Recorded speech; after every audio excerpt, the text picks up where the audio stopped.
Exode 22. Si un homme dérobe un bœuf ou un agneau, et qu'il l'égorge ou le vende, il restituera 5 bœufs pour le bœuf et 4 agneaux pour l'agneau.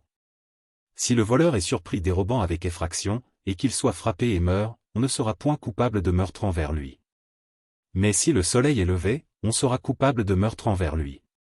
Il fera restitution, s'il n'a rien, il sera vendu pour son vol. Si ce qu'il a dérobé, bœuf, âne, ou agneau, se trouve encore vivant entre ses mains, il fera une restitution au double. Si un homme fait du dégât dans un champ ou dans une vigne, et qu'il laisse son bétail paître dans le champ d'autrui, il donnera en dédommagement le meilleur produit de son champ et de sa vigne.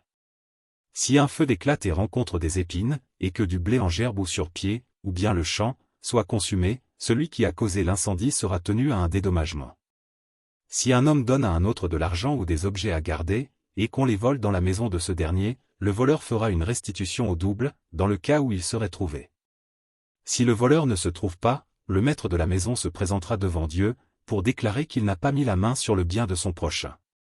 Dans toute affaire frauduleuse concernant un bœuf, un âne, un agneau, un vêtement, ou un objet perdu, au sujet duquel on dira, c'est cela. La cause des deux parties ira jusqu'à Dieu, celui que Dieu condamnera fera à son prochain une restitution au double. Si un homme donne à un autre un âne, un bœuf, un agneau, ou un animal quelconque à garder, et que l'animal meure, se casse un membre, ou soit enlevé, sans que personne l'ait vu. Le serment au nom de l'Éternel interviendra entre les deux parties, et celui qui a gardé l'animal déclarera qu'il n'a pas mis la main sur le bien de son prochain, le maître de l'animal acceptera ce serment, et l'autre ne sera point tenu à une restitution.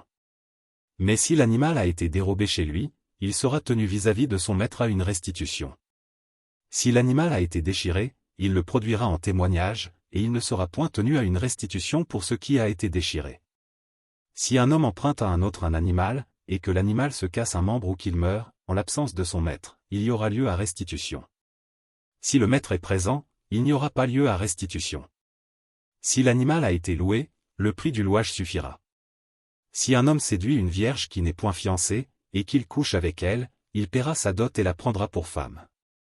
Si le père refuse de la lui accorder, il paiera en argent la valeur de la dot des vierges. Tu ne laisseras point vivre la magicienne. Quiconque couche avec une bête sera puni de mort. Celui qui offre des sacrifices à d'autres dieux qu'à l'Éternel seul sera voué à l'extermination.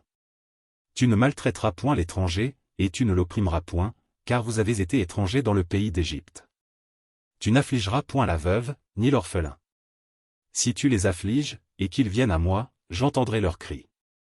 Ma colère s'enflammera, et je vous détruirai par l'épée, vos femmes deviendront veuves, et vos enfants orphelins. Si tu prêtes de l'argent à mon peuple, au pauvre qui est avec toi, tu ne seras point à son égard comme un créancier, tu n'exigeras de lui point d'intérêt. Si tu prends en gage le vêtement de ton prochain, tu le lui rendras avant le coucher du soleil. Car c'est sa seule couverture, c'est le vêtement dont il s'enveloppe le corps, dans quoi coucherait-il? S'il crie à moi, je l'entendrai, car je suis miséricordieux.